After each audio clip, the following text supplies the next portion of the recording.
ఈ ప్రపంచంలో అందరూ గెలవాలనే కోరుకుంటారు. కానీ గెలిచేవాళ్ళు కొద్దిమంది మాత్రమే. కానీ ఎందుకంటే గెలుపు అనేది అదృష్టం కాదు, అది ప్రార్థన కాదు, ఒక్కరోజు కష్టపడితే వచ్చేది కాదు. గెలుపు ఒక రహస్యం. ఆ రహస్యం అర్థం చేసుకున్నవాడే చరిత్ర రాస్తాడు. చాలామందికి గెలుపు అంటే డబ్బు, పదవి, పేరు ప్రఖ్యాతులు. కానీ నిజమైన గెలుపు ఇవేవీ కాదు. నిన్నటి నువ్వు కంటే ఈరోజు నువ్వు కొంచెం బలంగా మారితే అదే గెలుపు. నీ భయాలపై, నీ అలసటపై, నీ అనుమానాలపై నువ్వు గెలిచిన రోజే నీ నిజమైన విజయానికి మొదటి రోజు. గెలుపుకు మొదటి రహస్యం బాధను అంగీకరించటం. గెలిచిన ప్రతి వ్యక్తి ఒక విషయం చెబుతాడు, బాధ తప్పదు అని.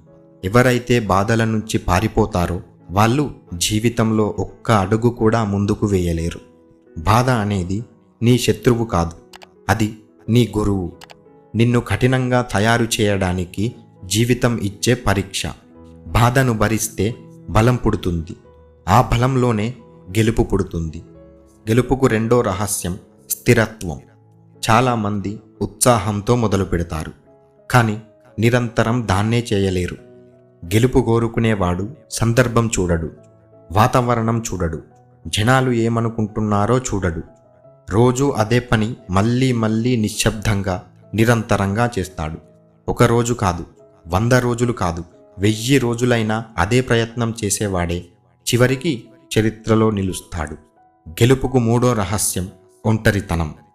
నీ ప్రయాణంలో ఒక దశ వస్తుంది, ఎవ్వరూ నీతో ఉండరు, ఎవ్వరూ నిన్ను నమ్మరు, ఎవ్వరూ నిన్ను అర్థం చేసుకోరు.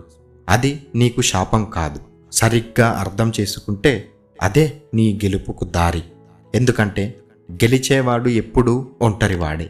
జనం ఉన్న చోట ఆలోచన ఉండదు, ఒంటరిగా ఉన్న చోటే విప్లవం పుడుతుంది. గెలుపుకు నాలుగవ రహస్యం మనసుపై నియంత్రణ. నీ శత్రువు బయట ఎక్కడో కాదు, నీ శత్రువు నీ మనసే.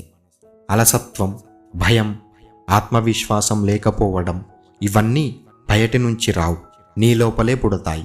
నీ మనసును నువ్వు నియంత్రించకపోతే నీ జీవితాన్ని ఇతరులు నియంత్రిస్తారు. మనసును జయించిన వాడే ప్రపంచాన్ని జయిస్తాడు. గెలుపుకు ఐదవ రహస్యం ఆలస్యం చేయకపోవడం. గెలుపు కోరుకునేవాడు రేపు అనడు, తర్వాత అనడు, సరైన సమయం కోసం వేచి చూడడు. ఎందుకంటే సరైన సమయం అనేది ఎప్పుడూ రాదు. ఈ క్షణమే నీ జీవితానికి అత్యంత విలువైన క్షణం. ఈరోజు మొదలుపెట్టని వాడు రేపు మొదలు పెడతాడన్న నమ్మకం లేదు. మొత్తానికి నీ గెలుపు అనేది వేరే ఎక్కడో కాదు, అది నీ చేతుల్లోనే ఉంది. నువ్వు బాధను భరిస్తే, నిరంతరం పోరాడితే, ఒంటరితనాన్ని స్వీకరిస్తే, మనసును జయిస్తే, ఈ క్షణమే మొదలు పెడితే ఇక నిన్ను ఓడించే శక్తి ఈ ప్రపంచంలో ఉండదు. గెలుపు దూరంలో లేదు మిత్రమా, అది నీ నిర్ణయంలో ఉంది.